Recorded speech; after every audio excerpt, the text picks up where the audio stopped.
uyu muhanda mwazanywe n'iki rwose kumenya mumaze kugenda cyane mwazanywe n'iki hano?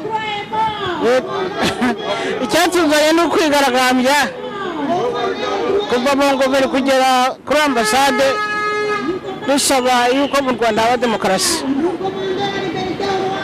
Nyamara ariko demokarasi mu Rwanda irahari kuko amatora arakorwa, no mu minsi ishize batoye perezida w'igihugu. Demokarasi yindi musaba ni iyi? Ubwo so aya matora abaye mu Rwanda urayemera? Niyo demokarasi iri mu Rwanda urayemera? Twese imbyemera kuko bitanyuze mu mucyo.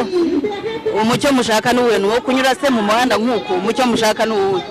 Umucyo ni uko umuntu yagira ubwigenge agatora uwo ashaka, ntatore bamufatishije imbunda ku rutugu, bamwereka ko agomba gutora kandi bagatora mu ibanga. Ndabona mwambaye n'umwambaro w'iroza ugaragaza abanyururu bo mu Rwanda. Uwo mwambaro mwambariye nde? Mwambariye iki? Uyu mwambaro twambariye ko ari sombole y'abanyururu bo mu Rwanda.